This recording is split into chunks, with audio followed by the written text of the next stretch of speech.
What is up, guys? Tonight I have decided to do a topic that I think is going to be definitely fun to think about as I go because admittedly we all behave in this manner at some point, but some stuff to me is just weirder than others.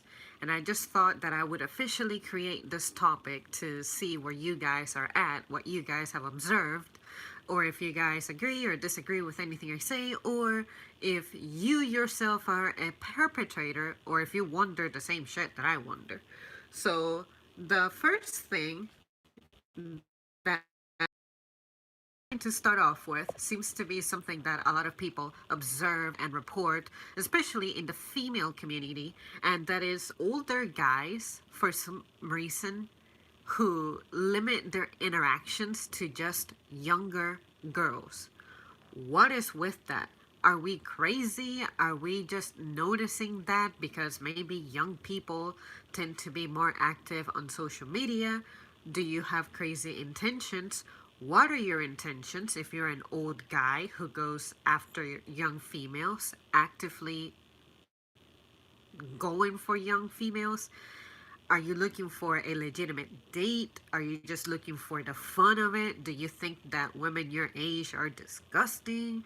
Or do you just get curious and you wonder how you can be influential and positive in a young person's life, and it just so happens to be a female, especially since females tend to be deprived of a male figure growing up? What's with that? Because I personally have seen that so much. I think it's weird, but I don't want to think the worst about someone just because you fall on that category. So I guess use this platform, this little space that I am giving you, to maybe, if you are this person, were you even aware that you were doing that? And if not, how do you feel now that you have become aware? Do you have anything to explain, or do you just find the younger minds fascinating? I would love to hear your thoughts or your theories if you're not someone who behaves in this way, but you have seen the same thing that I have seen. Maybe there's also the possibility that maybe my social circle happens to be weird enough to where I just so happen to be noticing the activity of folks who are a certain age and they happen to be hanging out with the younger crowd. But there's just no way that you can be up to no good. In my experience observing this and just reading stories, hearing stories, but you just never know what the media throws at you, so I don't want to take it like it's a fact. So you guys let me know on that one. Also, another thing that I consider odd is people who do not know you, who Facebook add you just because you are friends with a friend of theirs. This happens to me so much. It's like the friends who are friends with my brother want to be my friends. Friends of my mom want to be my friends. Friends of my colleagues want to be my friends. No, I am not going to let you stalk me. Unless I have met you face to face, like the likelihood of me adding you on Facebook is like negative 10,000%. So don't even try. I don't feel compelled to see that we have mutual friends and I'm going to add you. I'm not needy for Facebook friends. In fact, I keep finding ways to shrink my friends count in there because I just hate people being all up in my business. I don't happen to use Facebook often enough to where it's like, wow, I'm putting out information that I really don't want anybody to know about it. But I just think it's odd. I never look at someone, check their profile out, or notice that they interact with someone in specific. Or if someone tells me about someone by name and last name, I'm not going to go look you up and try to like add you unless I only did that one time and I was in school, and it's because I observed a friend of mine doing something that she wasn't supposed to. And I said, I think I should say something to the corresponding person before something bad happens. And I am so glad I did because I feel like I was a crucial part at avoiding disaster from happening. But yeah, what's up with that? Do you do that? If you do that, why do you do that? Are you just looking to have friends, like increase your friends count? Do you just want to know what's going on locally? Or do you think that the person is just hot? Or are you just curious about making a move socially with this person because they're friends with a friend of yours who you really like or trust? What's that about? I personally like to reserve meeting you in real life prior to making a social media move. But if it's something else like YouTube, of course, or Twitter, then I don't care. But Facebook, it's something different. Facebook to me is reserved for family members who are like distant, and also people I went to school with, just because I like to know what's happening in my hometown to some extent. But outside of that, it's like, why do you add people you don't know? Or maybe you're looking for friends and that's one way that you think about it. But I remember when I was dating my first boyfriend, I added one of his friends, and to this day, I still have not met him. And I want to say I kind of regret that because he turned out to be odd, and I did not need that kind of oddity in my life. And then I said, I think this is as far as this person goes in my life. But I mean, at the time, he was my boyfriend's best friend, and of course, it's going to be important to me to be knowing the people who are important to my boyfriend. I think that's what a good girlfriend does. I want to know who your friends are so that I can maybe integrate to your social circle. I think that is a very healthy and nice thing to do. But there are some people who you just simply are not compatible with, and there's nothing wrong with that. But I just think it's odd that you actively go around looking for other people's friends to add, but you never make a move with them. You never hang out, you never meet them, they're just there. And you happen to just, I guess, discover some gossip or something. I just cannot see the appeal. So you guys fill me in on that one. Another thing that I find absolutely weird and crazy is that one girl who has her profile, and every single post she has a picture of herself. Like, to say good morning, she has like a selfie. To say that she's getting ready to go out, she has a selfie. I'm going to the gym, you have a selfie. You're drinking your coffee, you have a selfie. You just washed your hair, you have a selfie. You have only like 2% of your face done with makeup. You're taking a picture of your progress with your outfit of the day or something. What is with that?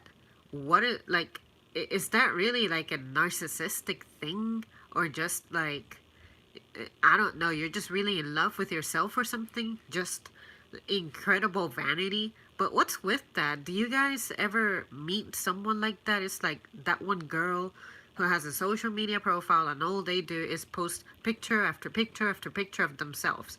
Now, I ain't gonna front. When I first got my first digital camera, I took within a year around 2,000 photos of my face, and it was because I was trying to practice how to put on makeup, and I told myself, when I put makeup on, I do not feel like it goes well on me. Probably because I'm unskilled at it, but I just did not like altering my appearance. So I would find that after I would clean the makeup off my face, I liked the fact that my face was clean again. So during those days, that's when I said, you know what? No matter how much I try to put makeup on, the moment I take it off, I just feel better. I feel prettier, I feel my most confident. So I don't need to rely on this. The effect that makeup has on other girls, I cannot experience it. But I think it's odd because those 2000 photos, approx, that I'm talking about that I took when I was like 15 years old, nobody ever saw them.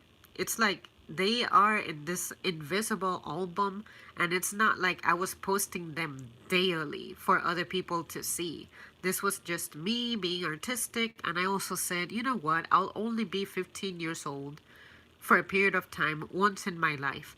I want to see the changes that my skin undergoes as I age. And I'm very grateful that I took all those photos because I'm thinking, even my eyebrows look different. I feel like my shape, facial face is different. I have had weight fluctuations. Even my skin tone is different. My hair is different. And I find that fascinating. But nobody would have had any idea that that is a thing unless I expressed it to you because it's never been published.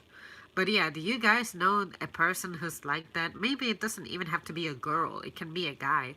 But more often than not, I have seen that it is girls who have their profiles just flooded with pictures of themselves. I mean, it's your account. You can do whatever you want. But why? Why is that the theme for your profile that you are choosing? Why is that what you're doing? Not that I care, it doesn't affect my life in any way. I can always block you, but I just want to understand what inspires you to do that because I'm a very curious person. I like to study. I like to understand people. And tomorrow I will share a story of something that happened to me today, and I am so excited about it because it's some kind of a project that I have always wanted to conduct, but I simply do not have the resources right now. But I really hope that you guys get into a discussion about it because I think it's gonna be worth it. But yeah, let me know if you know what that behavior is about. Um, and then profiles that have pronounced as descriptions. Wait, what? Profiles that have pronounced as descriptions. Oh, sorry, I mean pronouns. I wrote it wrong here. Profiles that have pronouns as descriptions and female symbols. I'll never forget, there was this one person who I used to follow years ago on Twitter. And she was just very proud of being feminine, I guess, very proud of being female. She was always talking trash about her brother, always talking trash about people who are not vegan, that type of person. And one time she got mad at me. She never told me anything, she never confronted me about it, but I'm pretty sure that she got mad at me over a tweet that I sent out, possibly with a video, in which I was pretty much saying positive things about the male role in society. I think it had to do with, maybe it was around the time that I posted my World Without Men video, when I was having like trouble with power in my home and whatnot because of the weather. And then I said, I'm very grateful that there are people out there who are different from me, who are wired differently, and they go out there in harm's way just to make my life more comfortable, something like that. And then she was like outraged, and I know that her tweet was a subtweet to me because she was like, how dare you to be expressing yourself like that about men after all they do against women. And I'm like, just because you have had shitty experiences with men that you do not know how to process does not mean that I have to be in solidarity with you. Guess what? I did have a shitty father. I did have daddy issues. To this day, I still think about that. But it doesn't affect me to where I'm losing my mind or I'm crazy or I cannot tolerate other people living their lives a little differently, and you want me to be upset holding your hand against guys. No, I'm not going to be like that because it's not every man's fault. You know what I do? I move on from that.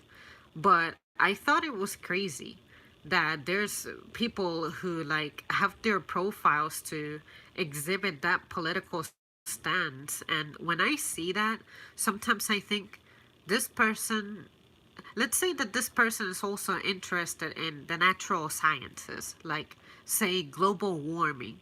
I would love to engage in a conversation about global warming with this person, but because I know that in the back of their mind, they have that, let's call it, political view with a bias, I'm like, I feel like at some point the conversation is going to steer in a personal direction, and I will show my true self like I always do. And then I'm going to have a disagreement with this person, and this person may try to persuade me to view things their way, because not everybody can respect the fact that you are different and move on. But I just don't enjoy when that's the first thing that I see in a person's profile. It says he, him, or she, her, and it's something like that. There's gotta be more to your life than your orientation or your political views or how female you are or how empowered you feel. That's what I'm interested in. It's like that stupid thing that people do to me, in which before they even say, hello, how are you, ma'am? Or what is your name? They ask me, where are you from? Like, why do you need to ask that? And besides, clearly, you wouldn't believe me if I told you where I am from, because you feel compelled to ask, even though I am very much from here, but you think that there's something else, and you just, I don't know what it is. But, anyways, things like that. There's so much more to the human brain that I am individually interested in, but people fall victim to trends. And I just wish that people could break from that. Stop noticing how white someone is, how black someone is, and try to have a conversation that is away from politics for 5 minutes or 10 minutes, or forget about how gay or straight someone is. Just focus on something mutual, something something else that's actually useful and will get you somewhere besides those stupid topics. And I think that's why I love having this channel so much, because I get to talk about things when I feel like it, and people will engage in it when they feel like it, because I feel like it, which is when I'm bringing up the matter. But it's not like every day in here we're talking about depression, we're talking about how miserable we may or may not be, how sick we are, or how we're doing in school, how we're doing in our jobs, how tired we are, that the weather is hot or cold. Like, every day is different. That's what I wish I could see with certain people whom I have met. Certain people, it's always the same cycle, the same pattern. Like, I can tell I'm going to greet this person, and the first thing they're gonna tell me is, I had issues with my girlfriend over this and that. And I'm like, here we go again. There really isn't more to your life than just your shitty ass relationship. Really? That's all there is to you? I refuse to believe that, because let's say that you're like 30 years old. There's a lot that has happened in your 30 years of life, even if you have not traveled or gone to school or anything like that. I'm sure you have experiences to share that are worthwhile. Bring those up. Just change the direction of your life a little bit, and then you can go back to the politics, which I get that politics affect people's lives, and it is important, because my life is being affected by politics just like everybody else's. But I can actually take a break from that and dare to be different and go on adventures. Like, some people, I have heard that they refuse to gather in certain places just because of groups of people that hang out there. Like, just learn to not look at people, learn to not notice people. It's all right. Like, sometimes people don't even notice you. Yeah? But anyways, that's just me. I'm gonna catch up with the comments before I continue. Hi Zambri, good to see you back doing another live chat. Good to see you too. I'm glad that I made it, because I wanted to succumb to exhaustion, but I said no, no, no. Hello Jordan. Zambri, reason why women is on Instagram for attention to get men, and most women have low self-esteem to take every picture to prove they are pretty. I have noticed that too. Cause when I was, let's see, I was like 14 or 15. That's when I was discovering a style on me that I felt confident in. And I enjoyed the fact that people who I didn't think would compliment me, like, say, girls who maybe in the past I had issues with, and they would say, like, oh my god, you're looking so pretty, or oh my god, I like your top, oh my god, this and that. It's like, oh wow, I actually can do something about my appearance. But back then, I was really self aware because I was getting bullied for it a lot. I did not have the mental strength that now, as a woman in her 20s, who is away from like the limitations of the school walls. And, I'm a grown ass woman now. It's like nobody thinks that way. Nobody thinks at the high school and middle school level anymore, and I'm not afraid to like exhibit myself however I feel like, like I'm not obsessing over the vanity side of life.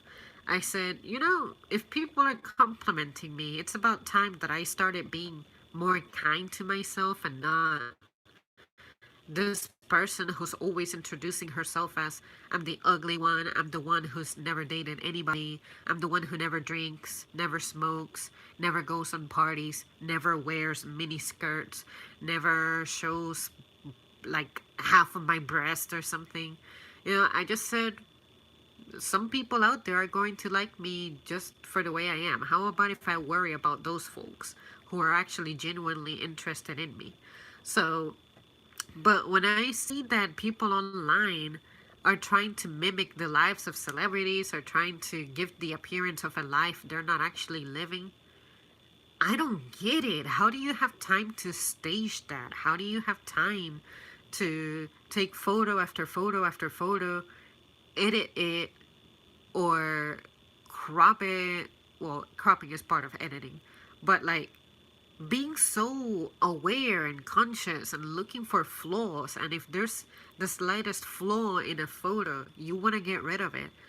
How do you have time for that? I mean, well, maybe you have the time, maybe you're young, and like you said, Jordan, they just have so needy for attention. Why are we needy for that type of attention? I understand that being neglected in your youth can fuck you up in the brain, because I mean, I was neglected to some extent, but I just do not obsess with that. So if I'm able to not obsess with that, why is the general public seemingly in the other direction? And then I see people with all these problems, all these anxieties, like social anxieties that are the result of you're trying to have an image that you cannot maintain. And I'm like, I cannot relate to you. I cannot feel sympathy for you because I know that that's not important. I think it's just the path that people take. It's a lack of leadership. But I'm just wondering, why is it getting out of control? I feel like this is happening everywhere. And maybe that's why I tend to gravitate toward older people. Like, if I have any female friends, they're usually like a decade or two plus older than me. And maybe a few who are my age who we happen to have enough things in common. But these younger folks, it's like they just live on social media and just worshiping themselves and looking for worship. Why? How can you think that way, like, I don't want to sit here and like completely demonize that behavior, because I mean, everyone is free to be however they want. It's just that when I see that these people end up struggling with things that I consider are avoidable, I just want to understand what is happening in their minds, in their brains, because what if one day I have kids and I have that problem at home? The more that I understand about what makes people think that way, maybe the better I'll be at advising someone, rescue them, or whatever. But I'll never get tired of bringing it up, discussing it, and asking questions about it, because in the same manner that I find it disturbing because it goes against what I am, who I am, my values and whatnot. I still find it fascinating. So you guys feel free to share any thoughts that you have when it comes to that. Because I am lost. Legitimately lost. Zamri, most people tell everything on their personal lives on Instagram. It's too much information, like show money videos. It's a dangerous thing to do. Yeah, oh my god, you just reminded me. Those people who take pictures with money, flashing money, whether that's real money or not, that's just asking for danger to lurk at your door. And I find it that it's getting more dangerous to be out there by the day, for you to be showing those things. So, what do you gain from showing if you $100 bills? Like, what is your aim to provoke jealousy on other people? I mean, no, because we're all working as hard as you are earning that money. Hopefully, it's your money. But we don't feel the need to be exposing ourselves. That's a security issue too. But like a friend of mine said recently, I told him a story about I was at a drive-through and then someone pretty much just plowed their way into a parking spot that I needed to be at, and they were occupying two parking spaces. It was this woman in like a huge Hummer truck with like the huge rims. It was looking ridiculous. But she had to back up, and then she was blocking the drive-through, she was blocking my lane, and I didn't back up. I backed up maybe by 2 feet, but I'm like, all right, since you were a clown, then go ahead and resolve the problem that you have created. And I could tell that she was frustrated because she was like, trying to back up, and she just could not get her life together. I guess that was like a stick shift kind of vehicle. And then I said to myself, that kind of behavior, that is something that I don't do. I do not need to be occupying two parking spaces unnecessarily and causing delays. But when I said the story to my friend, he immediately said, that's just a compensation vehicle. And I thought about it, and I said, I think the girl was alone. I didn't see someone on the driver's seat. She was young. She seemed just stressed. And I'm thinking, maybe they get things like that. Like, say, maybe that truck, maybe it's not even her truck, but it was fancy. The car looked like it had a bling, or whatever the term is for really pimped up cars. But I'm like, that has to be a compensation type of deal. So maybe social media profiles are like compensation. You cannot really be giving yourself, what can I say, manicures, pedicures, and all these elaborate makeups, because what else would you have time for in your day, right? But maybe you pick one day to do that stuff just to compensate for whatever else you lack, and then you turn that into a photo shoot, and then you post pictures that were taken on the same day, but you post them on different dates so that you do not lose your mind spending all that time every single day. But there are people who are willing to spend all that time every day getting ready, like 4 or 5 hours. That's on you. If that's something you like to do, good for you. But then don't complain about how you don't have time in your day.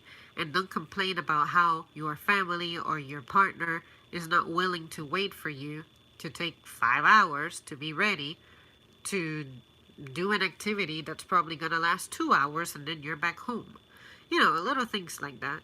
But yeah, that compensation things, I'm becoming so aware of it, because now anytime I hear one of those cars, you guys remember that video that I said about, that I made about how people tend to own Hondas that are really beat up, but somehow they have like upgraded rims, tinted windows, spoilers that are higher than my grades ever were in school, and then you have like this really huge muffler that's not loud and all that stuff.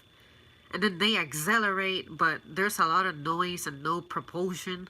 So maybe that's a compensation vehicle. You're excited that you have a car, you watched movies about races, racing, and you got excited, and now it's like, I got my ride, I can make noise just like in the movies. Or having this car makes me a hero, or something like that. You know, I just think it's odd. I just have never personally had attachment to that type of thing. So now I'm trying to understand the people who do. What is it like to be passionate about those things? Like, be passionate about what I consider wasting time when it comes to getting your face done and your hair done and nails and all that. And then for guys, I guess it's upgrading your ride, wasting that money. If it's something impractical, how is upgrading your ride like that going to benefit you? You're not a Formula One driver or aspiring to be, so how is that useful for you?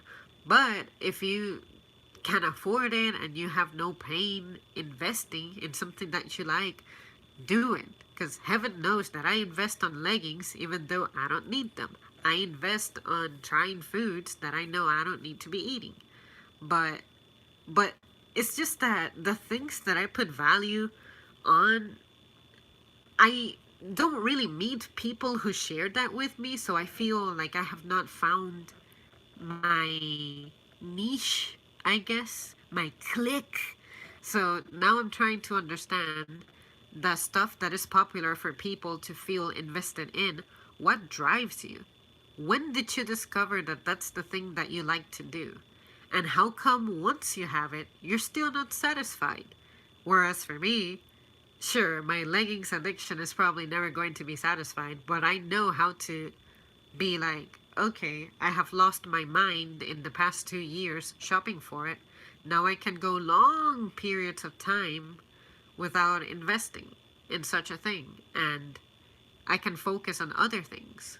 You know, it's not like that was breaking my bank or anything. Honestly, I go to thrift store and I spend like $4 per piece.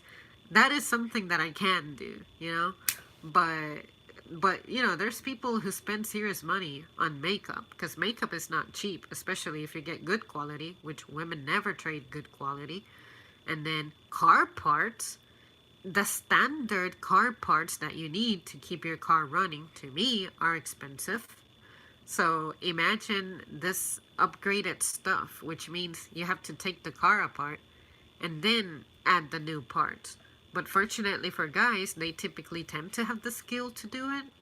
But skill is not equivalent to the money to get those things. See what I mean?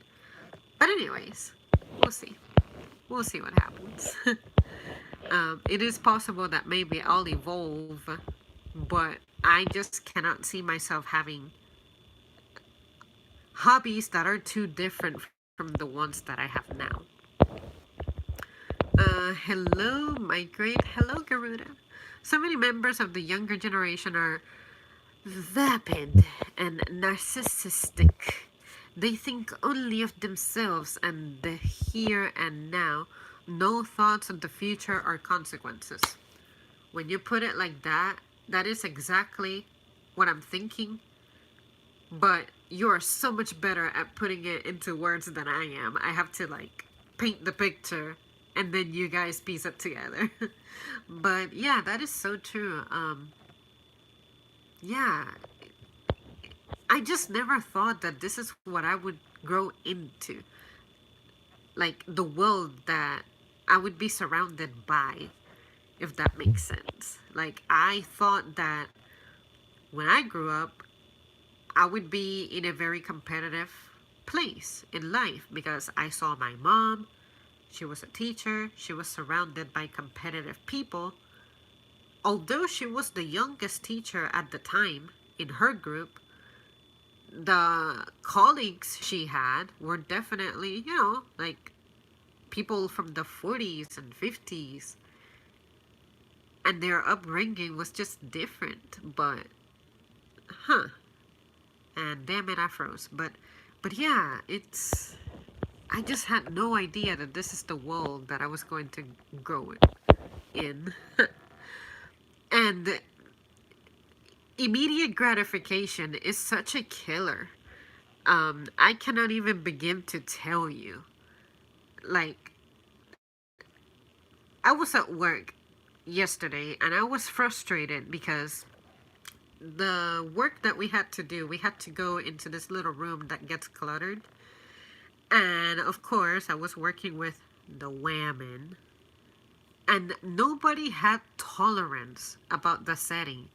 There was a girl actively admitting that she was having a meltdown over how crowded it was getting, how cluttered the place was getting, and I'm like, just move things out of the way. Say, excuse me. Push things out of the way to make room for your things so that you can navigate for your comfort. But do not whine and complain and bitch about it. That's not solving the problem. All you're making is noise. Your noise does not solve problems, you know? And it just drove me up a wall because I'm over there focusing, doing my work, experiencing the same hardships that she is, particularly this particular person. And I'm quiet, I'm focused, I'm making it work, I'm pushing things out of the way, I am opening doors and writing things down. I'm making things work. My job is getting done, and I am not disturbing anybody. But what do people think they're going to achieve by whining? Maybe the way I was brought up was if I whined, I would be like corrected immediately. It's like the more you keep whining, the worse it's gonna be for you. And I guess I got used to that, so now I associate my discomfort with a challenge that I must overcome, as opposed to something that I have to whine about so that someone else makes it better and so that I get attention. I guess I just don't need attention like that. You know, it's so confusing for me, so crazy for me. It is hard for me to even get my mind together to express those thoughts, but it happens, and I think it's crazy. I don't do trends, however, I am blunt and will call a frog, even if the frog wants me to call it a bird. You know what? I'm with you, pal. And I do not mean any disrespect. I do not know what it's like to have like an identity challenge, but there are some things that you simply cannot dispute. And you're trying to convince me that that is disputable. No. No. No. No. If you are insulting my intellect in any way, we're going to have a problem.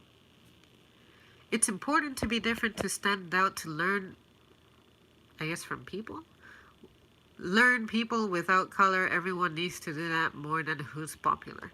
And look, I understand that your race, your color is important, is your identity. There are certain customs associated with a certain race. But I feel like if you limit yourself to being exposed to the group you feel that you fit in and are more comfortable in, you can never grow. So, how about if you periodically expose yourself to the things that make you uncomfortable and absorb the good stuff from that experience? And the bad stuff is just room for improvement.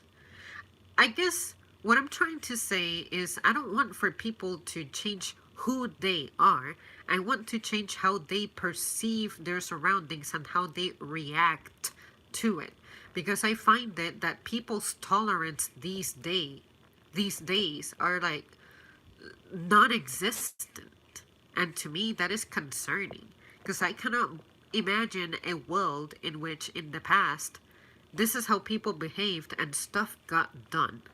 Like people had zero tolerance for hot weather, cold weather, famine, disease, exhaustion, mental problems. You know, like stuff still got done.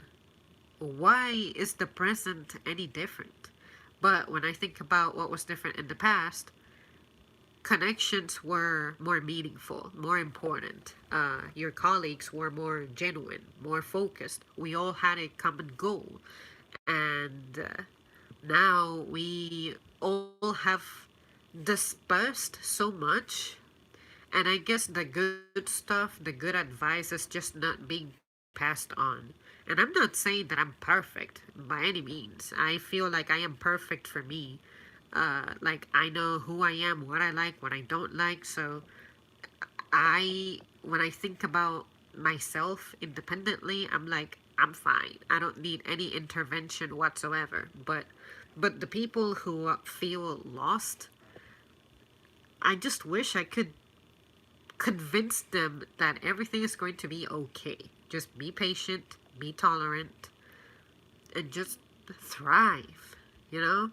But if I were to limit myself to what makes me uncomfortable, I would never get anything done. This channel would not exist.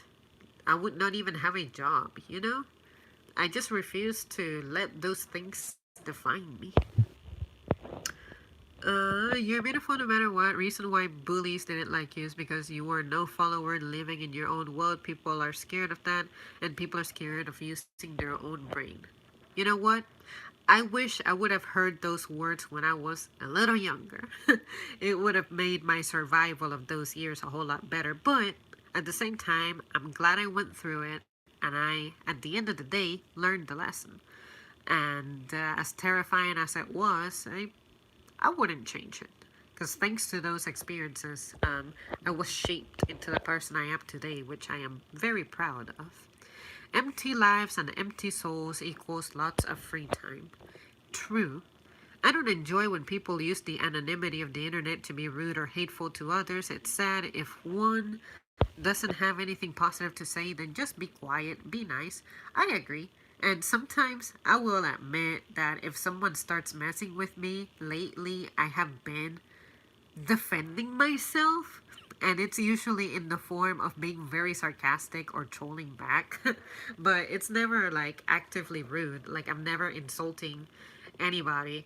It's just that if you say something that's whack, then I can say something witty back. And I used to be scared. I used to have anxiety over people messaging me, tweeting me, leaving comments. And now I'm like, what the hell am I so afraid of?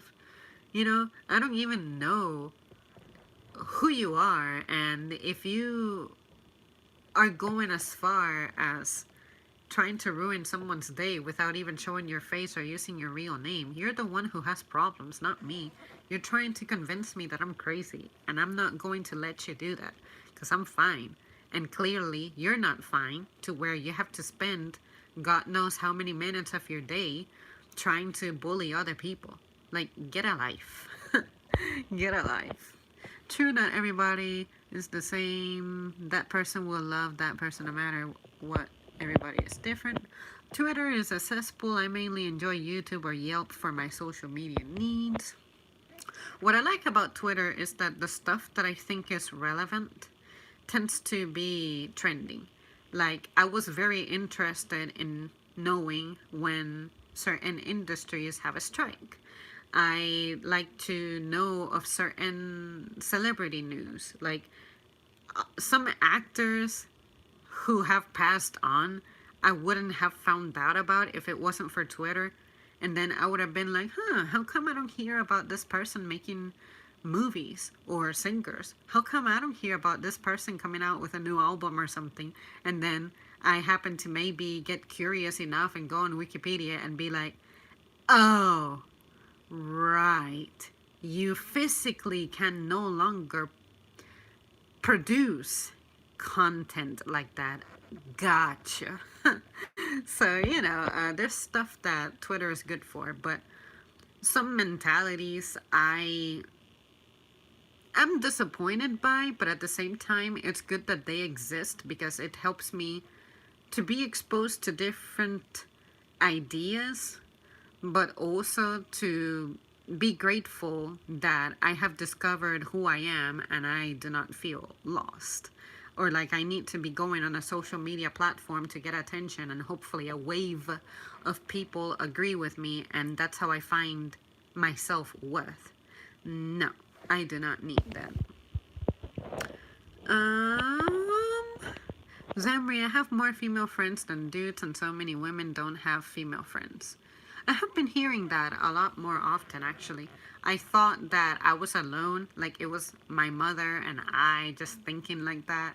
But it's actually a common thing, and it's pretty sad because I don't particularly like the fact that I cannot. I feel like there's some female to female conversations that need to take place.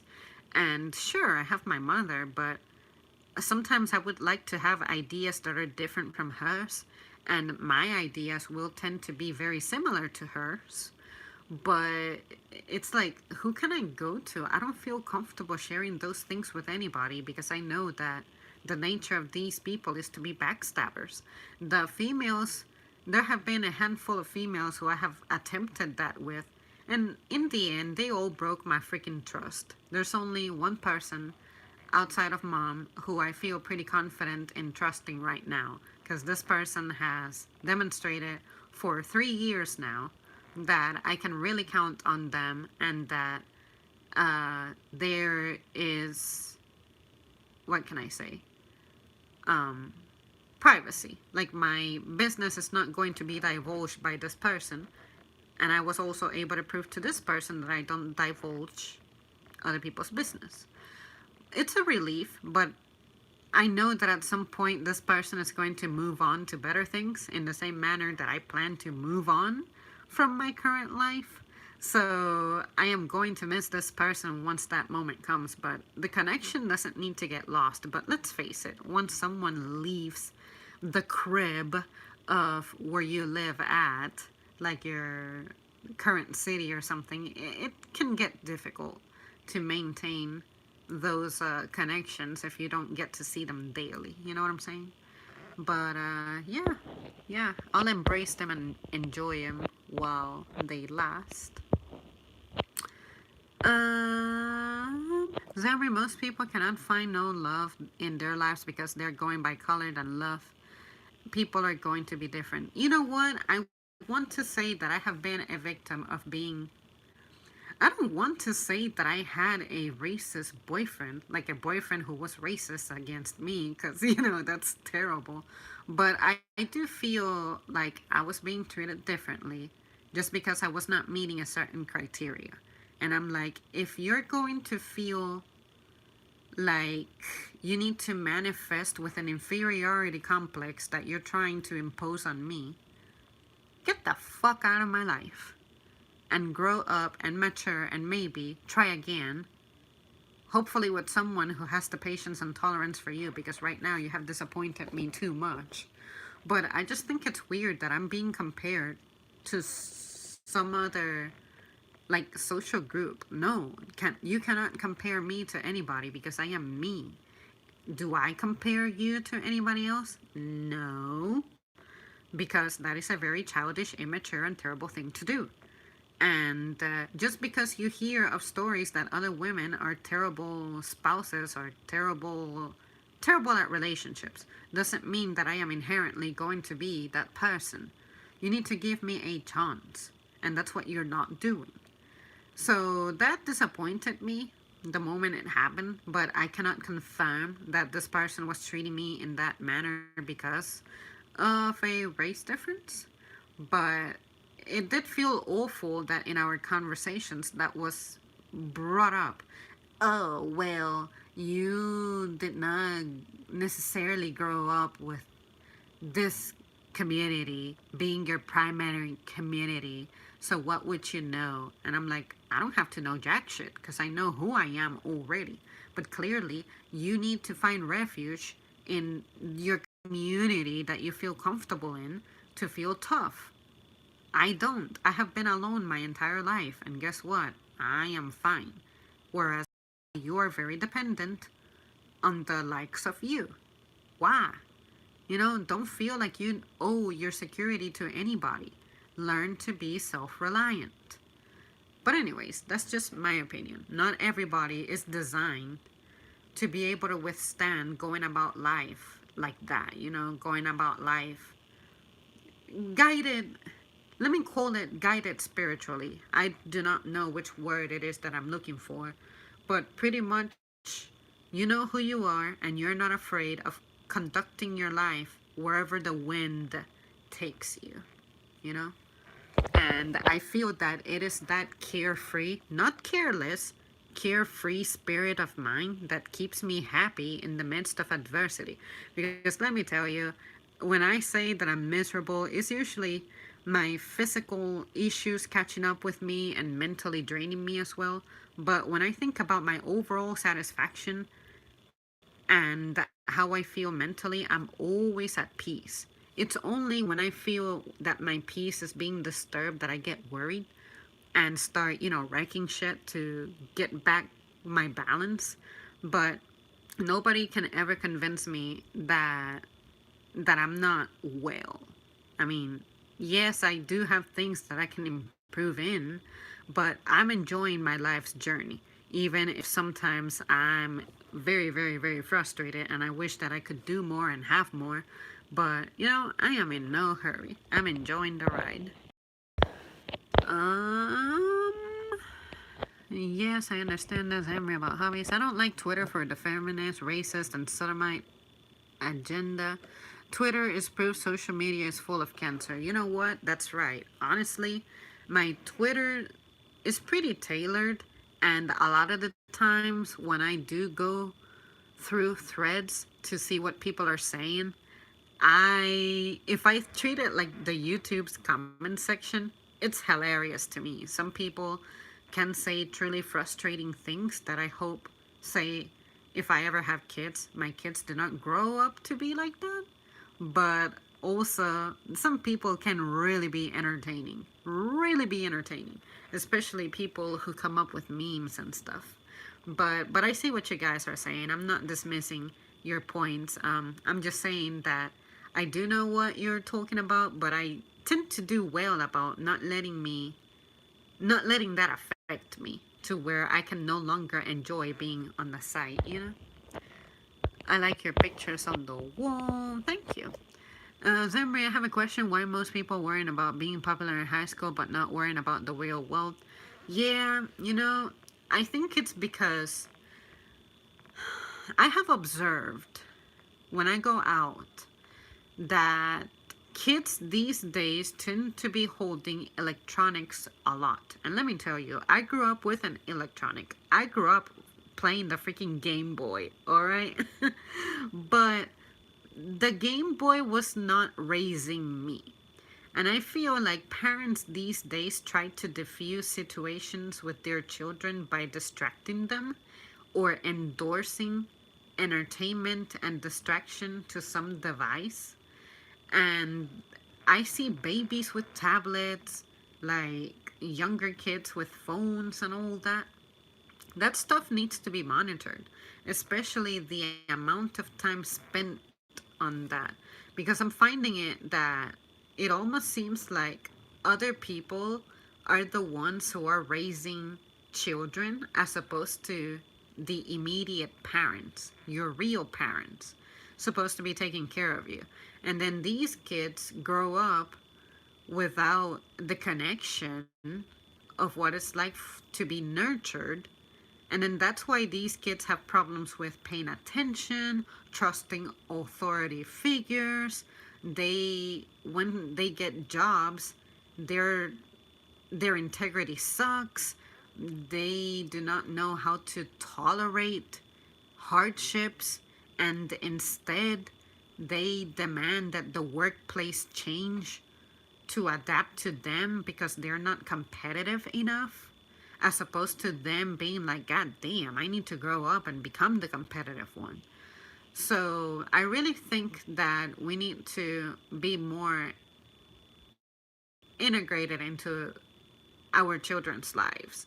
Even if you're tired, even if you're working two jobs, even if it's difficult, even if you just feel like you cannot move anymore, just try to be there as much as you can. Because because I feel like more and more we are not monitoring our kids more closely. And I think that's when the changes in behavior that could have pointed out to a symptom of a problem that's brewing, the problem gets out of control. And then by that time, it's too late to attempt to resolve it with positive outcomes. So I think if we invest more in family time as opposed to dispersing, like, ooh, as soon as I'm done with high school, I'm gonna move to, like, say, I live in the East Coast. Say, I'm gonna move to California because that's where everybody cool is going. Or California is like such a good state or something. Whatever, you know? So just be there for your family, be there for your kids, but be there with good quality, not be there and be a fucking zombie in their lives. Be actively present in their lives. Um, I'm sorry to hear that, Zambri. People need to look in your heart and not your color.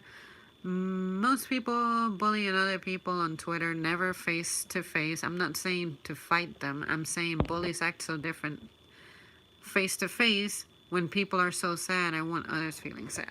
Yeah, that's true. Honestly, in my experience with bullies, the bullies that bullied me personally, of course, it was in school. But when it comes to adults, in your face, they just never do anything because they know that the consequences of you doing something stupid as an adult are serious, as opposed to being in school where you just get in school suspension, which means you eat lunch by yourself, or you do your homework in a different classroom with other troublemaking kids, with another teacher. There is no remedial course. Whereas as an adult, you can get arrested, you can spend days in jail, you can lose your job. The consequences of being an idiot as an adult are more serious. So I think that's why bullies do not typically dare to come after you when you're older. I'm not saying it doesn't happen, because of course, crimes still take place and whatnot. But I'm saying that people have way too much to lose to be clowning around like that. These new generation kids are not smart, weak, and are brainwashed by the internet. Thank goodness I was born in the 80s. I wish I would have been born maybe 7-ish years earlier to my time. I'm not complaining about the time that I was born. It's just that that's when the changes were really, really turning into the more contemporary stuff we're into. Like the implementation of technology. Not that technology hasn't been in development since forever, but particularly electronics that drain your time. Like, I wish that I could go back and add how much time I have lost to video games, being on social media, being on my phone, reading. Even if my time spent online is actually helping me grow mentally and I am learning things, it's still time that I'm not using to go outside, to meet people, to get to know who my neighbors are, who are also not trying to get to know who I am. Thank God, because, I'm socially awkward.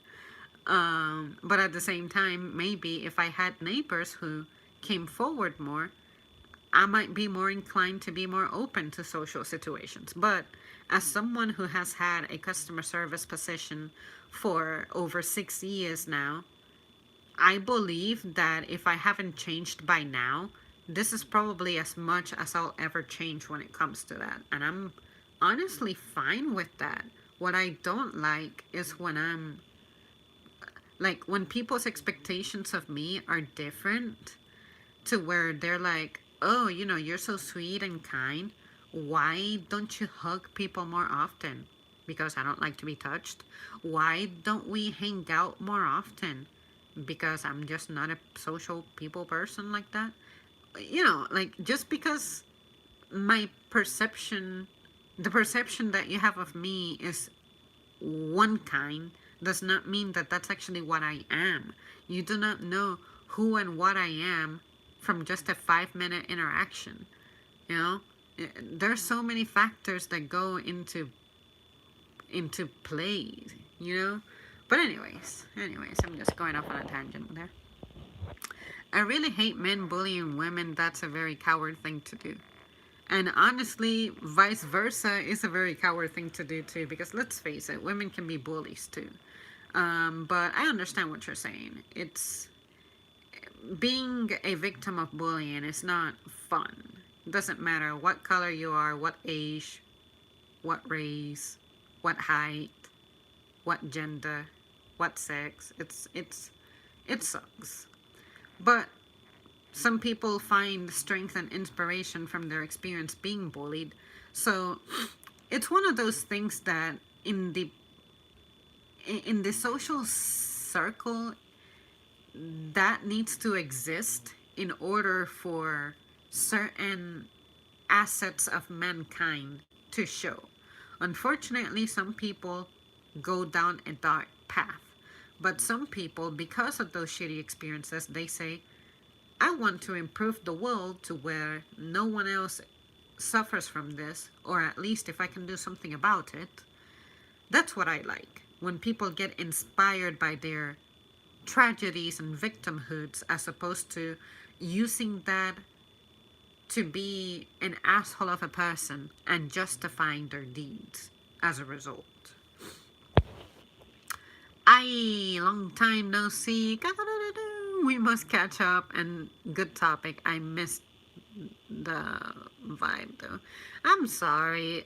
Like, I had remembered about you once again. I meant to send you an email about something that I saw that reminded me of something we discussed a little while back. But I have been having such a hard time getting back at people. Like, there's still this one friend who I have had waiting for an email from me for about a month and a half. And this person moved to another state. So it's like, come on, girl, get it together. I'll get back to everybody at some point. It's just not a good time in life for me right now. A lot of women bully men nowadays, let's be real. Yes, because I think women feel like they need to be compensated for the supposed past mistreatment or whatever that we had to endure. Aha, I got it. Female reparations. That's what it seems like. And I'm thinking, no, in this case, you becoming that evil prick is not going to make things better. What's going to make things better is that we just learn to love each other. Like, treat each other with respect. And stuff like that. But anyways, that's just me. The solutions that I would propose to society are overly simplistic simply because I'm not in a position of power to implement things that would actually work. But at least I know that I'm personally not someone who's struggling with that.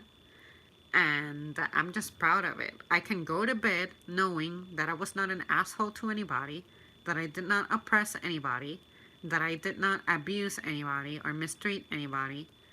And if I did, at some point, I will catch myself, turn around, apologize genuinely, and be like, look, this was my mistake. I shouldn't have done that. I shouldn't have taken my anger out on you. I allowed myself to be emotionally and mentally weak. And I feel so terrible about it. And move on. And when I say it'll never happen again, it never happens again.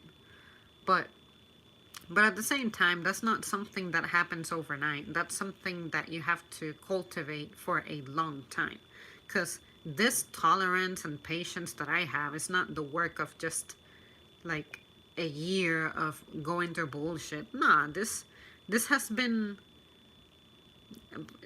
a work in progress since my childhood, to be honest. And now, as an adult, I guess I'm just enjoying the benefit of the path that I happen to be exposed to, and also the decisions that I made after I left certain, let's say, figures of leadership being present in my life, you know. But at the end of the day, I feel proud of the journey that I'm going through. Like I said, it's still a work in progress. There's some stuff that I really would love to have going on for me right now, but patience, what's the hurry? Also, let's see. To go back on topic, there's a few more things that I have. Another thing I had in mind was the people who actively go online to look for a date. Now, I'm not going to crap on online relationships. I think they can work. They have worked before for some people, but sometimes I feel like people are avoiding people they know locally, and I would like to understand why. I'm pretty sure that if you live by a city or in a city or close to a city, just populated areas, there is someone out there for you, someone who you could perfectly click with. But by spending so much time online looking for your ideal person, you are depriving those who are close to you from an opportunity to get to know you. I mean, how the hell did our grandparents meet? Our great grandparents, before they had connections like this. They used to be, some of them were arranged, some of them were forced, unfortunately. But it's, I don't know. I just, like, social media has its pluses for sure, but I think people are becoming too dependent on it. What would happen if you all of a sudden woke up one day and the world as you know it just isn't anymore? What would you do? How would you interact with people? But anyways, I don't want to condemn online relationships, but I need to know a guy personally. I need to see you. I need to be able to observe you, visit you, hold you, smell you, touch you, and get to know how you interact with others, how you interact with me under different circumstances. And online, you only see whatever the person lets you see. Whereas in real life, if you're involved and invested, there's no escaping that.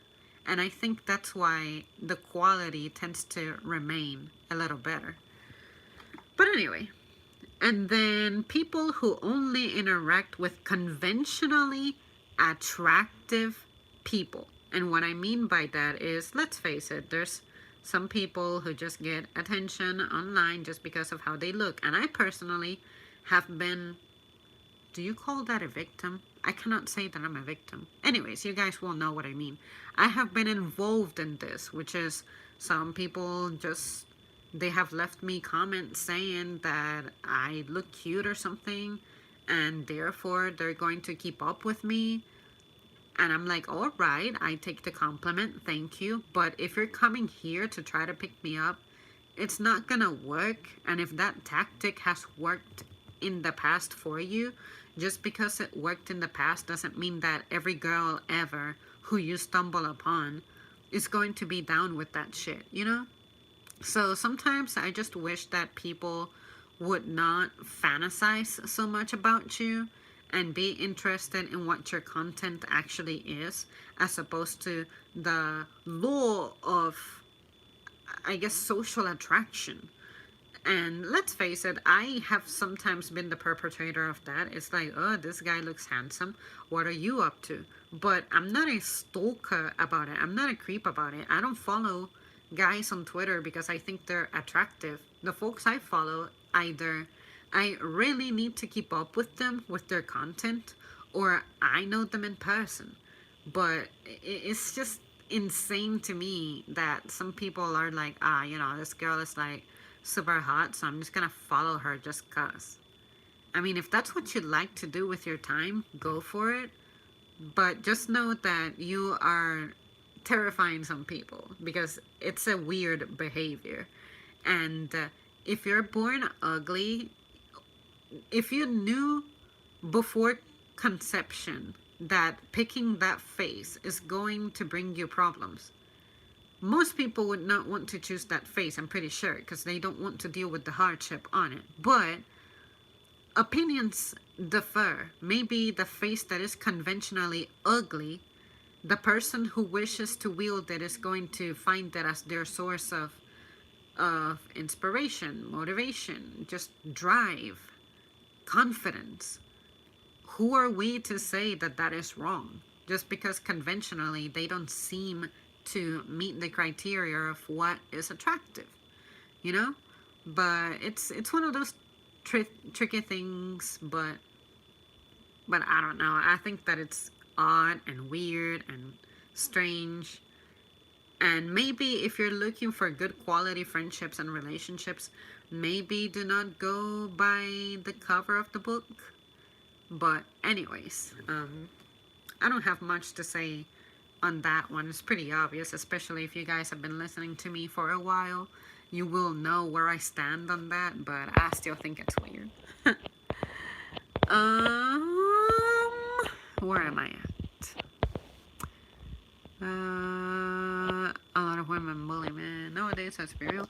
I was born in '89. I have so much fun in the '90s and 2000s, and TV was teaching the kids and teens and the grown-ups to do the right thing, showing serious episodes. Nowadays, TV is brainwashing too. Yes, I have fond memories of TV shows actually being educational. I will never forget. I cannot recall what channel this was, who was the actress, but there was this actress who had a message before cartoon things or TV shows with stunts played that used to say, anything that you watch in this program is just a fantasy to entertain you performed by professionals. Your life is real. Take care of yourself. That message stuck to me so much that that's why I decided to not be dumb and attempt the stunts that I would see on TV. But nowadays, I feel like a lot of that is just gone. There's no advice. Everything is about drama because drama tends to sell. Drama tends to retain the viewer. And if you're going to put out a dramatic work that has a positive theme, remember that the theme is the message about life that the author reveals through the story. If you're going to use fiction to transmit that, then sure, go for it. But I find that televised shows nowadays, they don't have that. I guess that's because it's not the goal. It's not what's selling. It's not what's cool. It's not what's captivating the viewer. Nowadays, since everything is a business, it's about upselling. Get that person to put more things in their basket. Get the viewer retention to increase. And the quality of the content is just declining just because people are accepting it for some reason. And presently, I'm finding it that nostalgia is selling a lot. It's even trapped me a few times. Sometimes I'm here on YouTube and I'm like, hey, I remember this show that used to come on. What was it like? What did I like about it? And then the show or movie turns out to be worse than I remember. Or sometimes I think that something was actually good and then it turns out to be a complete piece of shit. It's like, wow, my childhood is so sacred to me, but at the same time, I was a dumbass kid. But uh, let's see, where am I at? I'm going to catch up with the comments, and after that, I might need to bail because I really do not want to compromise my sleep in the upcoming days. But I've really had fun with this topic. I'm so glad you guys joined me. I appreciate it. I will email you, and same here. I'm still trying to catch up with everyone too. I am not a bully, but I feel like people want me to bully them. I am so glad that you say that because I feel like that is something that I have witnessed myself. I'm like, some people actively like to be kind of messed with, like if you say something mean, it's like they want to prove to themselves that they can handle the pressure and they don't even try to defend from you. They just take it. As much as I admire that, You need to learn to defend yourself at some point and be like, that is wrong. Stop being a piece of shit. No. I am not a hippie and one of those weird people who sing We Are the World. I am blunt and don't bite my tongue. Yes, you are right. Women can be bullies too. Most women want to be like men. Which I think it's crazy. Isn't that crazy? And then, sure, the women who want to be like men. I understand why you would want to have some male traits because it's good to have power, strength, and all that good stuff. But oddly enough, even the females who are like pairing up with other females, you're still looking for male traits in that other female. And that's how you gravitate toward her. So, I don't know. I don't know.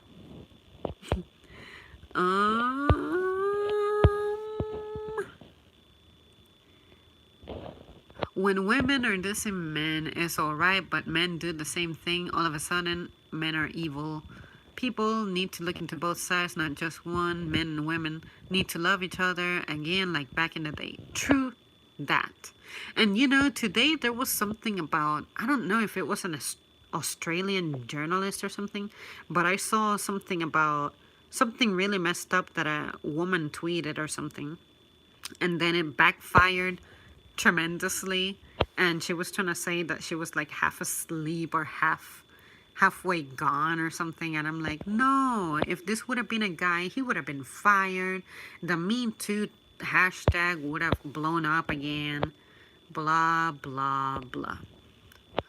Austin says, I'm so glad you're still posting. I'm so glad I'm still here. And I'm still glad that you're still watching too. I used to watch you when you started, but haven't heard from you in a minute.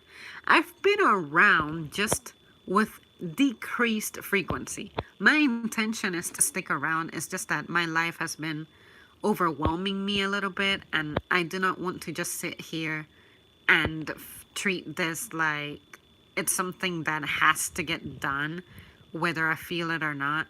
No, I like to be decent at it, to have my mind together. And I was also like, my health hasn't been the greatest either. Like until earlier today, I had a headache for like 5 days. So it was probably one of those tension headaches, but I'm just glad that I seem to be recovering now. You should be on the radio. You know, sometimes I feel like I would like to have some kind of show in which I'm a host, like a talk show, I guess. But I'm thinking the radio would be nice because I don't have to worry about a picture. But I personally like to accompany my opinion with a picture. It's sad that my thing froze on me now, but yeah, I like this format. It really works for me. I don't do online dating. It is weird as fuck in my opinion. I like to meet females at a watering hole or at fast food restaurants. I don't think nothing is wrong with online dating though. Yeah, there's nothing wrong. It's just that I guess as human beings we are designed to interact with what's around us, and the online actually takes away from that. I'm not saying that you cannot develop feelings for someone or cultivate something online, but it will be severely limited. And in the end, you might end up resenting that, because if you invest so much in someone and it ends up not working out, you're going to be like, ugh, I wasted all that time. But it doesn't have to be a waste of time if you learn things. But I just don't think it's worth the trouble, especially if locally there is people, you know? Zamri, I cannot find a girlfriend at all because I'm too nice, talk different, and having disabilities. I'm not bitter, just being real, but I'm happy no matter what. And women do like my looks, but not my heart. You know what? On the note of disability, is it just me, or if the girl is disabled, the guy is like the prince who has to rescue her, and it's acceptable for the guy to pick up a girl with limitations, but vice versa, a girl actively getting involved with a disabled guy? I need to research that because I sincerely have never seen that happen. Like, I do not have a real life story of people I know. I haven't stumbled upon it on an article or news or a trend. Do you guys know of a story like that? If you do, link it to me in a comment in a video or something. But yeah, I've never heard of like a female who settles for a guy with limitations. You know what I'm saying? It's not like the guy doesn't have any value, don't get me wrong, but clearly women have their goals calculated and defined, settled. Yeah, you guys let me know. Or let me know if you think that I'm full of shit and I should shut up. I probably should shut up because I'm starting to enter deliriousness. In my opinion, a lot of women who stay dating off social media sites are shallow. I have been around since day one following you, and I agree with you fully. I left my ex 2 years ago, and she is still on dating sites looking for dates. She is very. What? But shallow as fuck. She is very shallow as fuck. 89 born, hell yeah. 85 baby here. I. All my exes are that way. I'd rather be alone. I do want a girlfriend, but kindness is not popular, but I am blessed no matter what. It is difficult because I feel like humans are not designed to be deprived of love, affection, attention, intimacy, all that stuff. But at the same time, one needs to learn to let go of that because let me tell you, when it goes wrong, it sucks. But at the same time, when it goes right, it can be one of the most rewarding things ever.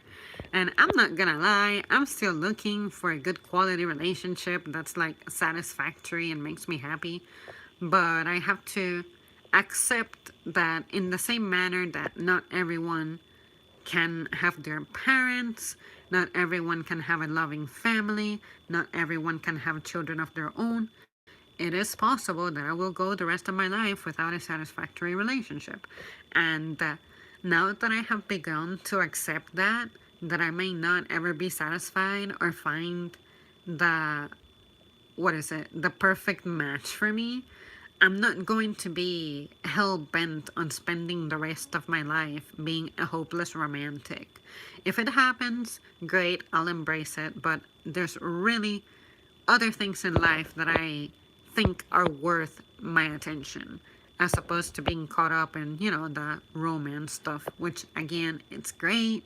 I'm not going to deny it. That dream of it is amazing, but you gotta let go sometimes. MGTOW, my friends, same Austin, that's why I don't date. MGTOW, yes, MGTOW is the only way nowadays. And I find it that the people who MGTOW their ways in life now, they tend to be, how can I put this into words? You guys know that one female who was screwed over by a guy, and then after that experience, she like bloomed. She used to be like a caterpillar, and then she turned into this really incredible butterfly. I feel like guys who go MGTOW are like the guys who were really nice and even submissive or something, and they gave their all to a girl, but then it took one bitch to fuck it up. And now the good guys are not interested in being involved in that because socially you guys end up losing. You lose custodies more often, kids grow up hating you, women spread a bad reputation of you. You are more likely to be homeless because you have to give a home to the mother of your kids that you will not even get to live in. Like, it's. Sometimes I feel jealous of guys who have given their all to other girls because I'm like, when will I get my guy who will give me everything? Just like that, because I feel like I would know how to appreciate it and not take it for granted. But at the same time, I am not going to aspire to be someone who is given things to. I'm not special. You don't owe me anything.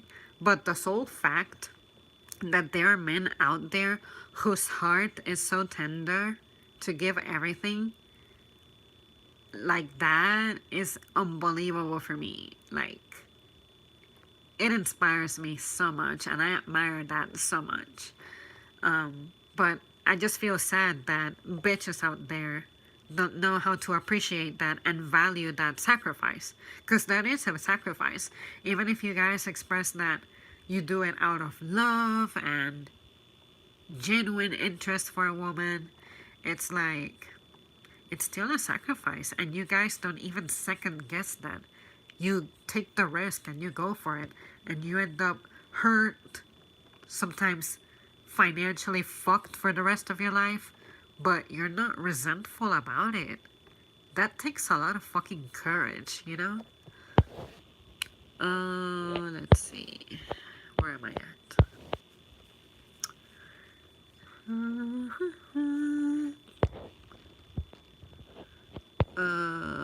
Where am I at? Okay. MGTOW people are weird. MGTOW is literally male feminists who are butthurt. I don't think so. I think the MGTOW community is just trying to not be screwed over by the system as it is currently. And they have every right to do so. Because I feel like men's issues are very serious and important, but they're getting dismissed because of the Titanic, women and children first. And I'm like, what about the men who ensure that society as you know it keeps running? You know? But anyway, we can discuss that at another time, I guess. Let's see. I'm trying to scroll like crazy. Not at all. Far from that, actually. Male feminists are debaters that seek validation. Most women are intrinsically attracted to masculine traits. Facts. You look very healthy. Oh, trust me, just because I look healthy doesn't mean that I feel healthy. Just trust me. Maybe one day I'll make a video in which I talk about what I'm experiencing day to day, but I'm glad that you think I still look healthy, but trust me, I have changed and I can see it. In fact, sometimes I don't film because I kind of miss how I used to be and feel, but I'm like, at some point I'll age and get hella old. I cannot stay stuck with the past, you know, but yeah, yeah, I've been in terrible pain. Terrible pain. I'm happy you're alright, Sammy. The heat has been crazy lately. Ugh, yes, I'm ready for the cold. Yes, you need a radio show. People need to hear your voice being real and down to earth, showing people education in life, in school, and real world. I am so humbled by that because I think that I'm not all that great, but I'm confident. Even in my opinions, in which most people dissent, I am who I am, and I'm not going to change unless it's something that will make me happier. Zamri, maybe I'm weird, but I do enjoy your videos when you review sandwiches or other items from fast food restaurants. You know what? There is an appeal to that because back in 2016-ish, I was actually watching some, and maybe that's where my inspiration came from to do some. I said, why don't we do that more often? Sometimes you look at stuff in the menu and you're like, what the fuck is this? What the fuck is that? Why do people like this so much? And I thought, why not talk about it? Food is so important for me because I understand its role in my body. And when I would make fast food videos, at the end of them, sometimes I was like, dear Lord, forgive me. Dear body, forgive me. I am not treating you with love and respect, and I don't expect for you to function like you're supposed to after how much I'm disrespecting you by consuming this crap, right? But let's face it, if it's something that exists, why not try it, you know? Most of the things that I have shown in video, I have not gotten since. So in a sense, it has helped me to not linger in that pattern of junk food.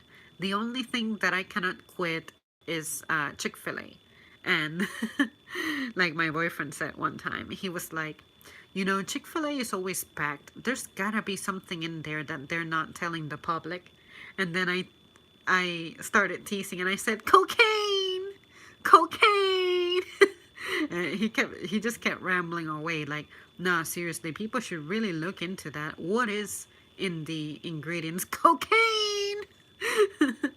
But yeah, I don't think I can quit Chick-fil-A permanently, but my visits have definitely declined.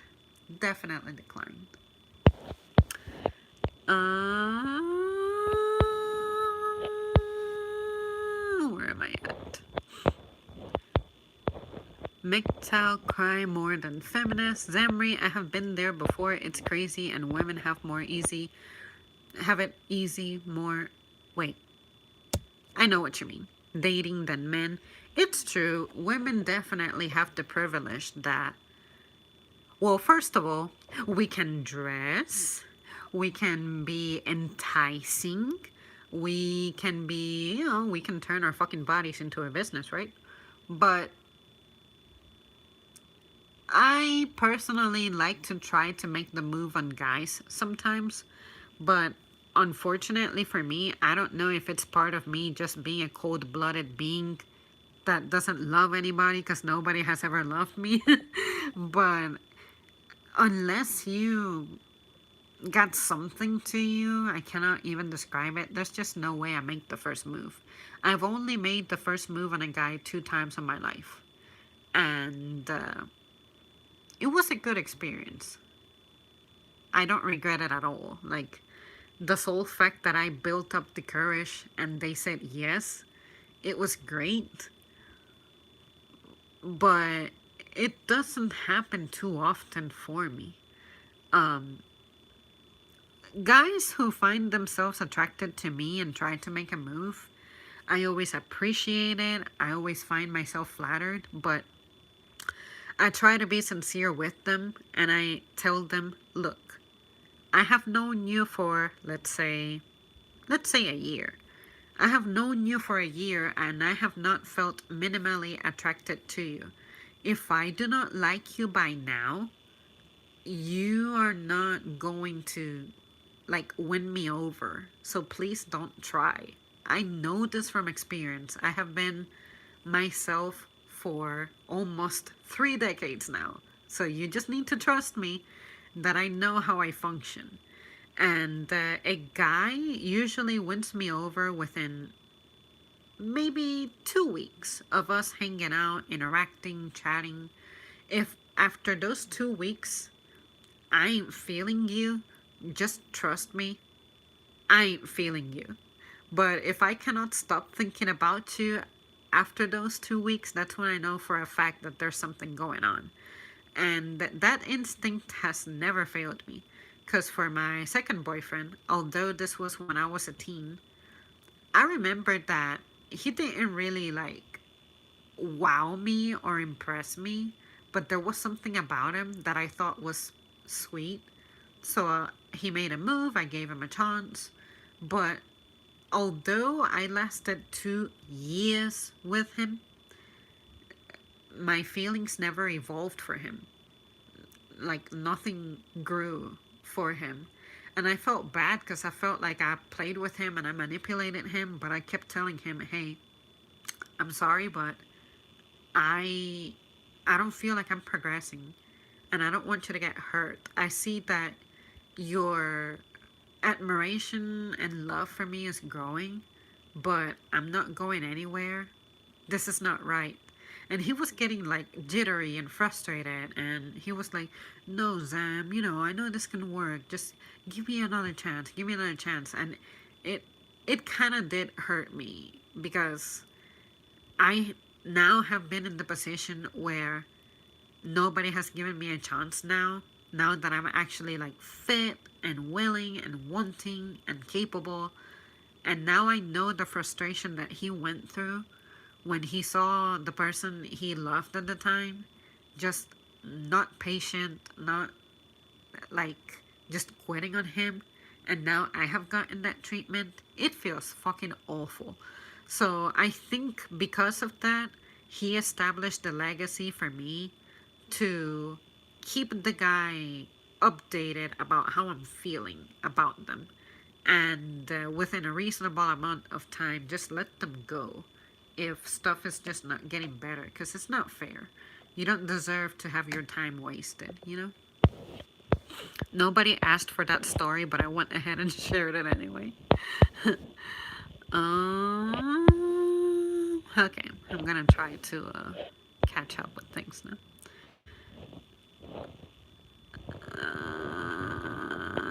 Zamri, I've been there before. It's crazy. Okay. Also, your movie reviews are cool too. The one I remember the most is when you gave your opinions about the newest Avengers movie when it came out. With movies, when it comes to movie reviews, I have like the lowest self confidence ever because I find that I'm not very good at remembering the plot, remembering character names, remembering director names, remembering movie types. Like, is it a comedy? Is it action? Is it sci fi? Is it, mundane things like that? Or insignificant things like that. I'm brain dead when it comes to movies. So, how can I, someone who is used to rambling but have structure to my thoughts, step into this realm that I have absolutely zero talent in, you know? But I tell myself the only way to get better at something is to expose yourself to it and practice. So I know that I have not put out movie reviews in a while, and trust me, I have seen a lot of things since, but I like to have a calling for those types of videos because I have tried to film about them every single time, leading, or sorry, prior to the more recent times, but it just did not turn out well. But if someone out there enjoys them, it's awesome. And I guess my insecurity comes from the fact that there's people in this platform who actually make a living off reviewing movies, and they actually pay attention, they know details, their reviews are substantial. And I feel like mine is just basic, boring, and generic. Like, I saw this movie and it was good, it was fun, the visuals were appealing, and the jokes were good. And, no, I like to be able to break it down completely. But yeah, I mean, practice makes perfect. So at some point, if I watch something that blows my mind, then definitely I'll throw it in here. But yeah, I remember, maybe it was you, but I remember telling someone that I would try to make a review out of every single thing ever that I watch, but I failed miserably. But I'll try to get back to them soon. The last movie I watched was last weekend, and it was It. And It was alright. I feel like I liked the first one better. You're just a clown.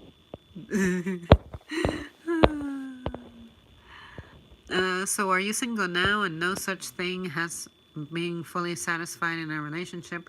No, I'm not single, but I'm not satisfied for sure. Zamri, I cannot get a break at all, but it's all good.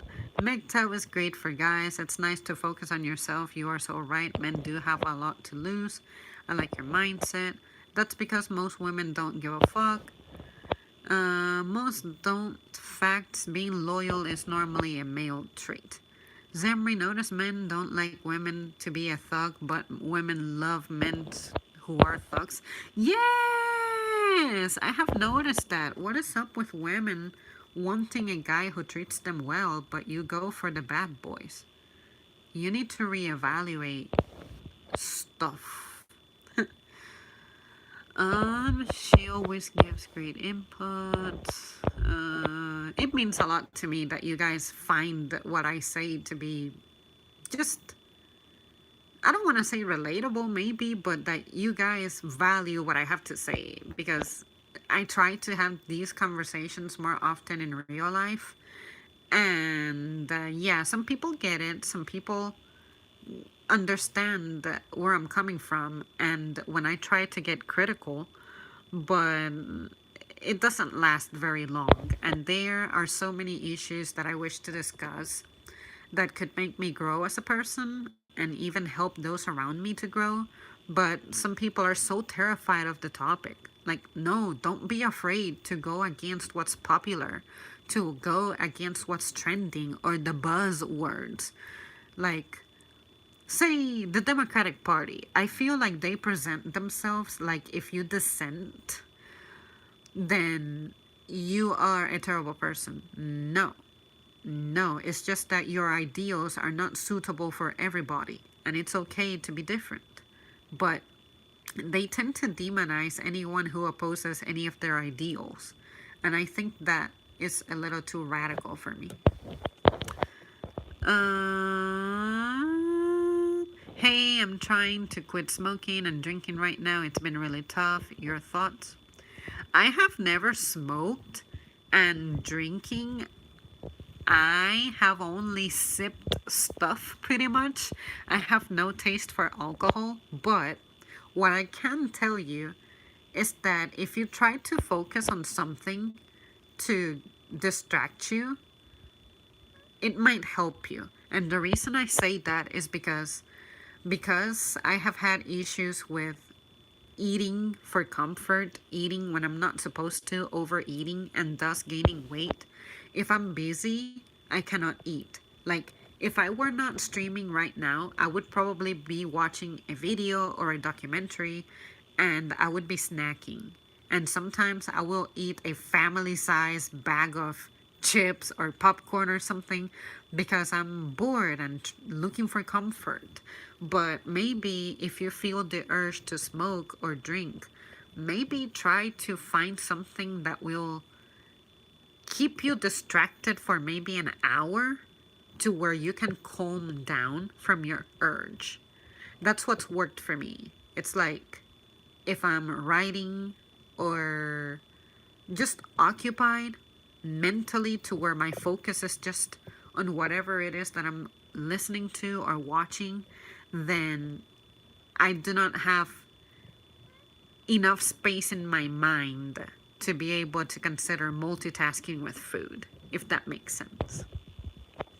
I hope that helps because I understand that breaking an addiction is terrible. Like, it's very difficult. But I do believe that it is possible for you to overcome that stuff. The sole fact that you admit it, that it's something that you want to fulfill, and that you have, I guess, an excess of smoking and drinking, from what it sounds like, then that's the toughest step. And I think that you have already surpassed the most challenging aspect of your quitting process. So guys that express interest in you are creeps. Men and women do live in different worlds. No, it's just that there is a appropriate way to do it, and some guys really like to cross the line, is what I'm saying. Most women need to learn that every time men cry doesn't mean men are weak. It means that men are only humans, have feelings too, like women. God gave men and women the same feelings to cry, but most men don't show. MGTOW is basically men running away with their tail tucked in between legs like babies. Feminists won against MGTOW. And you know what? There's also this movement. I don't even know how to say it, but it would be WACTOW or something. I am not surprised that YouTube recommended one of those videos to me, given the nature of my content. But I'm like, what the fuck do women need to run away from? Like, women go their own ways from what? You have been doing that for like 40 years now. So get out of here. I will try to tune in to one of those videos to see where they're coming from. But trying to think independently before being exposed to those videos, I cannot think about what they could possibly say, to be compelling. My favorite videos of her are eating and playing the piano. Yeah, I need to get back to practicing playing the piano dash keyboard. I play it, but just rarely these days. It's been about 2 months now. Garuda, that would be the men's right movement. Please educate yourself on MGTOW. MGTOW is funny, mad feelings. If I told the man in my family told I was MGTOW, I would get beaten up for being a sissy. Funny because people like me do the beating up. Ooh. Again, it's okay if you're uneducated. Good luck. You're like 16, bro. Get a lady figure out how real life is.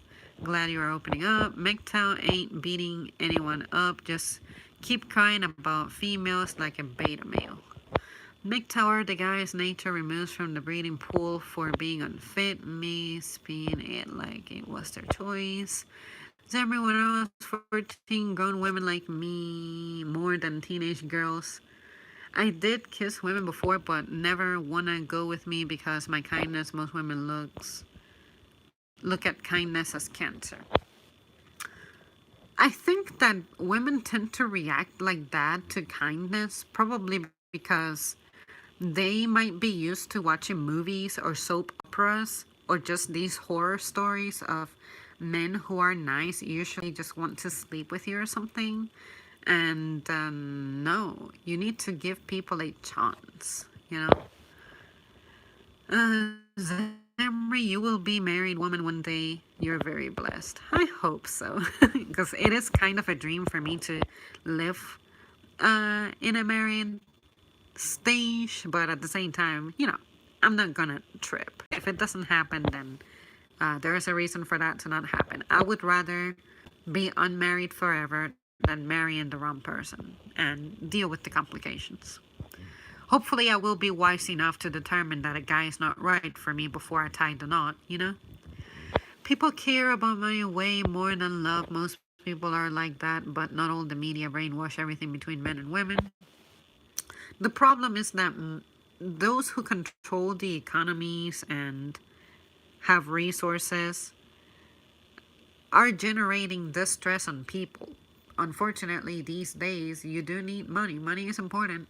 And some people are in dire situations to where they have to prioritize money over the basic thing that humans need that keep them happy and well, which is what we describe as love. Zamri, I don't like most women keep on telling me get out older woman. I believe nice guys get leftovers.